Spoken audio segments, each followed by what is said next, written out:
Hello friends, welcome back to a new chapter today. मैं आपका दोस्त संतोष पंत आप लोगों को मेडिकल बिलिंग और कोडिंग सिखा रहा हूँ यूट्यूब के माध्यम से।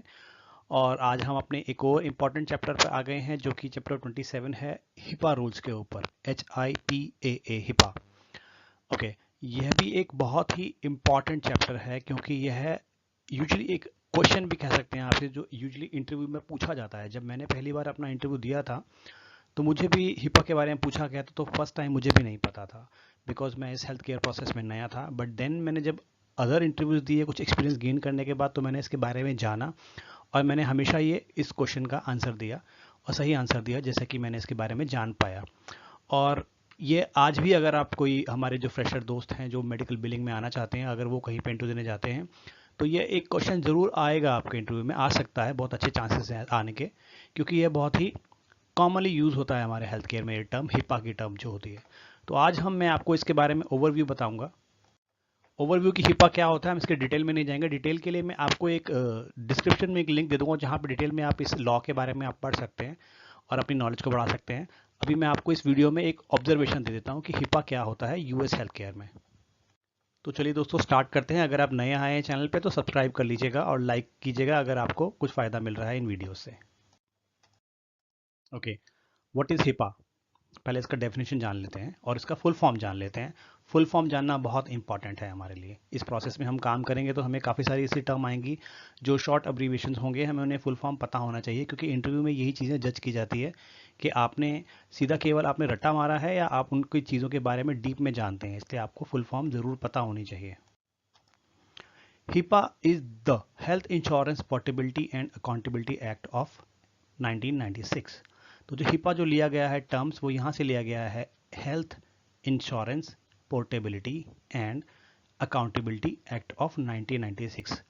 1996 इसलिए क्योंकि ये जो लॉ था ये यूएस असेंबली में 1996 में पास हुआ था और ये लॉ बना था। दैट मीन्स को 1996 का हिपा लॉ भी कहते हैं। Okay.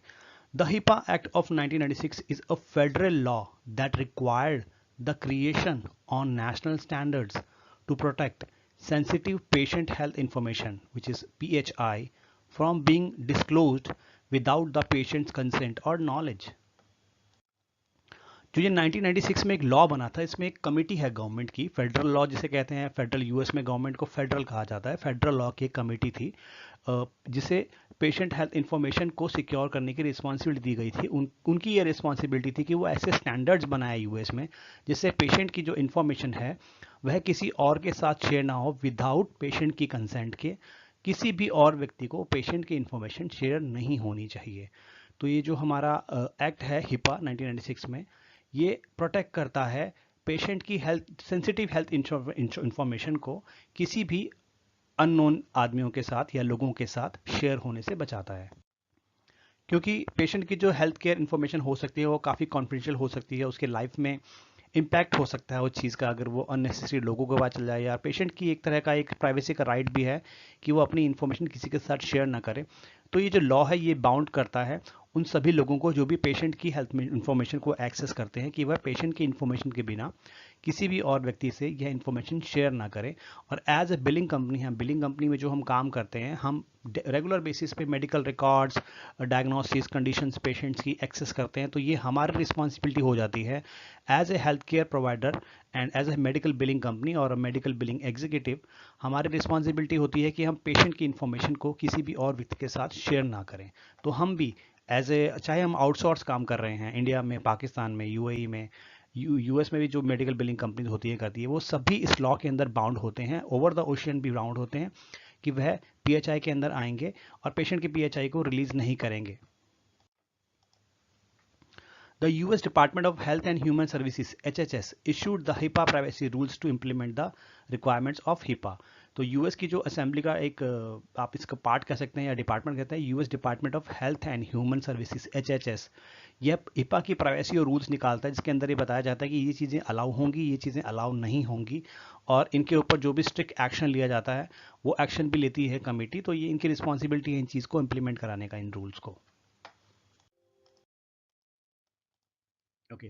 All the entities like healthcare providers, health plans, clearing houses, and business associates are bound to follow HIPAA rules. That means कि जो भी लोग पेशेंट की इंफॉर्मेशन की हेल्थ इंफॉर्मेशन से रिलेटेड एसोसिएटेड हैं उसके साथ में, जो कि हेल्थ केयर प्रोवाइडर हो सकते हैं, doctors, medical billing companies, practices, hospital, सभी इसके अंदर आते हैं। हेल्थ प्लान, जो इंश्योरेंस कंपनी है जो इन पेशेंट्स को इन्फॉर्मेशन देती है, उनके पास भी इंफॉर्मेशन रहती है पेशेंट की, ये भी इस हिपा लॉ के अंदर बाइंड होते हैं कि यह किसी के भी साथ शेयर नहीं कर सकते हैं इन्फॉर्मेशन। क्लियरिंग हाउसेज, जो कि मेडिकल बिलिंग सॉफ्टवेयर और इंश्योरेंस कंपनी के बीच में एज ए मीडिएटर काम करता है। क्लियरिंग हाउसेज की इन्फॉर्मेशन, इनके पास काफ़ी इन्फॉर्मेशन होती है, इनकी रिस्पॉन्सिबिलिटी होती है डेटा शेयर ना हो, कह रहे हैं कि इसका लीक ना हो डेटा। इसके अलावा बिजनेस एसोसिएट्स, वो किसी के भी हो सकते हैं, हेल्थ इंश्योरेंस कंपनीज के बिजनेस एसोसिएट्स होते हैं, मेडिकल बिलिंग के बिलर्स और मेडिकल बिलिंग कंपनीज हो सकती है, आरसीएम की, रेवेन्यू साइकिल सर्विसेज की। तो ये कंपनियां भी इसके अंदर बाइंड होती है कि वो हिपा रूल्स को फॉलो करेगी, चाहे वो यूएस में हो या इंडिया में हो या किसी भी अदर कंट्री में हो। ये सभी कंपनीज, ये सभी लोग बाइंड होते हैं हिपा रूल्स को फॉलो करने के लिए।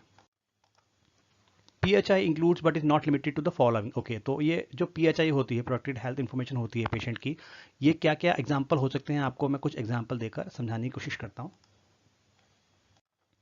जैसे कि पेशेंट का नेम, आप नेम नहीं बता सकते हैं किसी भी अदर व्यक्ति को, उसके फैमिली मेंबर को भी नहीं बता सकते हैं कि आपके फैमिली में जो पेशेंट है वो उनकी इन्फॉर्मेशन, उनकी हेल्थ कंडीशन क्या है, उनको डिजीजेस क्या है, बिना पेशेंट के कंसेंट के आप नहीं बता सकते हैं। उनके एड्रेसेस आप शेयर नहीं कर सकते हैं कहीं पे भी, क्योंकि यूएस अपने सिटीजन्स के सेंसिटिव डेटा को लेकर बहुत ही सेंसिटिव है, तो वह चाहता है कि उसका कोई भी डेटा शेयर ना हो। पेशेंट की बर्थ डेट शेयर नहीं होनी चाहिए। सोशल सिक्योरिटी नंबर, SSN जो होते हैं यूएस में, उसे वह शेयर नहीं होने चाहिए किसी भी और लोग के साथ, क्योंकि इसका कुछ मिसयूज़ किया जा सकता है। मेडिकल हिस्ट्री आप शेयर नहीं कर सकते हैं, ये तो बहुत ही इंपॉर्टेंट है। और उसकी मेंटल फिजिकल कंडीशन आप किसी के साथ डिस्कस भी नहीं कर सकते, इवन उसके फैमिली मेम्बर्स के साथ भी डिस्कस नहीं कर सकते अगर वो पूछते हैं तो, अनलेस अदरवाइज कि पेशेंट साथ में हैं और वो नहीं जज कर सकता है उसको। तो जैसे कि एजिड पेशेंट्स होते हैं या बच्चे होते हैं, तो उन केस में हम पेरेंट्स के साथ में या उनके गार्जियन के साथ में डिस्कस करते हैं, अदरवाइज पेशेंट के कंसेंट के बिना कभी भी उसका डॉक्यूमेंट्स या कंडीशन डिस्कस नहीं होती है किसी भी अदर व्यक्ति के साथ। Each employ trainee is trained on policies and procedures on HIPAA before getting logins। तो जैसे कि मैंने ऊपर बताया, हेल्थ केयर प्रोवाइडर्स हैं, क्लियरिंग हाउसेस हैं, बिजनेस एसोसिएट्स हैं, मेडिकल बिलिंग कंपनीज हैं, इनमें जो भी लोग ज्वाइन करते हैं इस कंपनीज को, वह एम्प्लॉय हों या ट्रेनी हो या एक तरह के वेंडर्स हों, उन सभी को एक पर्टिकुलर ट्रेनिंग के थ्रू, प्रोसेस के थ्रू गुजरना पड़ता है, जिसमें उनको पॉलिसीज जो होती हैं हिपा की, वो पॉलिसीज और प्रोसीजर को समझाया जाता है कि ये चीज़ें आपको करनी है, ये नहीं करनी है, इन चीज़ों का ध्यान रखना है, अपने सिस्टम को हमेशा लॉक रखना है, आपने कोई भी पेशेंट इन्फॉर्मेशन को प्रिंट नहीं करना है, ना ही आपने किसी डेटा को आपने एक्सेस करना है किसी पेन ड्राइव या एक्सटर्नल ड्राइव से। ये सब चीज़ें कंप्लाइंसेस डिस्कस की जाती है, समझाई जाती हैं बिफोर द लॉगिन, उनको लॉगिन देने से पहले, क्योंकि अगर लॉगिन देने के बाद अगर बताया जाए तो हो सकता है कि वो मिस्टेक कर सकते हैं। तो यूजुअली जो मेडिकल बिलिंग सॉफ्टवेयर होते हैं या मेडिकल बिलिंग कंपनीज होती है, उनके पास एक प्रोसेस होता है जिसमें वह अपने एम्प्लॉयज़ को पहले हिपा की ट्रेनिंग करवाते हैं, और जब ट्रेनिंग को अगर वो एक पर्टिकुलर मार्क से पास कर लेते हैं, उसके बाद ही उन्हें लॉगिन इशू होता है, जैसे कि वो ये मिस्टेक ना करें। HIPAA violations could lead to practice penalties and even prisons on some cases. That means कि जो हिपा का वायलेशन है इसको बहुत ही सीरियसली लिया जाता है यूएस हेल्थ केयर में। अगर आपने पहली बार हिपा वायलेशन किया है तो आपको कुछ पेनल्टी लगेगी, लाइक $25,000 $50,000 जो भी होगा, जो वायलेट करेगा, जो मेन पार्टी होगा। लाइक अगर आप किसी डॉक्टर का के लिए काम कर रहे हैं और डॉक्टर से इन्फॉर्मेशन लीक हुई है, चाहे वो उसकी आउटसोर्स कंपनी पाकिस्तान, इंडिया या यूएई के किसी भी एरिया से लीक हुई है, लेकिन अगर उन्हें पाया जाता है कि हिपा वायलेशन हुआ है, डॉक्यूमेंट आपने इसका एक्सेस आपने लिया है और ये एक अननेसेसरी एक्सेस था या आपने इसको वायलेट किया है, तो इसमें जो मेन पार्टी है उन्हें पेनल्टीज लग सकती है, काफ़ी हैवी पेनल्टीज लग सकती है। और अगर रेगुलर इंस्टेंस बार बार होते हैं तो इवन इसमें कई सारी कंडीशन ऐसी है जहाँ पे प्रिजन का भी एक प्रावधान है, मतलब कि उनको जेल भी हो सकती है या उनके प्रैक्टिस को ब्लॉक किया जा सकता है, बैन किया जा सकता है कुछ पर्टिकुलर टाइम के लिए। इसलिए ये बहुत ही सीरियस टॉपिक है, इसको हमें जैसे ही हम ज्वाइन करते हैं हेल्थ केयर तो हमको इसके बारे में अच्छे से जान लेना चाहिए, और प्रैक्टिसेस की भी रिस्पॉन्सिबिलिटी अपने एम्प्लॉय को ट्रेन करें इन चीज़ के ऊपर, जिसकी वो मिस्टेक्स ना कर पाएँ, जानबूझ के ना करें और गलती से भी ना करें, क्योंकि ये बहुत ही इंपॉर्टेंट है पेशेंट की सिक्योरिटीज़ के लिए, उसके डेटा के लिए। तो ये बहुत ही इंपॉर्टेंट है हमारा हिपा, जिसके बारे में मैंने आपको आज समझाया है।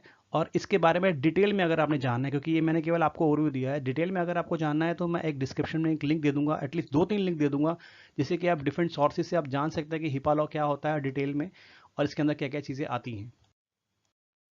तो दोस्तों आज के लिए इतना होगा। मैं आपके लिए और नए चैप्टर बनाने की कोशिश करता हूँ आगे आने वाले टाइम में। आपसे रिक्वेस्ट है, अगर आपको अच्छे लग रहे हैं, नॉलेज मिल रही है वीडियोस से, तो आप प्लीज़ शेयर कीजिए मेरे वीडियोस को अपने फ्रेंड्स के साथ में, अपने कंपनीज के ग्रुप में, अपने दोस्तों के साथ में, और सब्सक्राइब कर लीजिए इस चैनल को, जिससे कि और लोगों को इसका बेनिफिट मिल सके। और बहुत जल्दी हम एक नई वीडियो में मिलेंगे। थैंक यू दोस्तों, बाय बाय।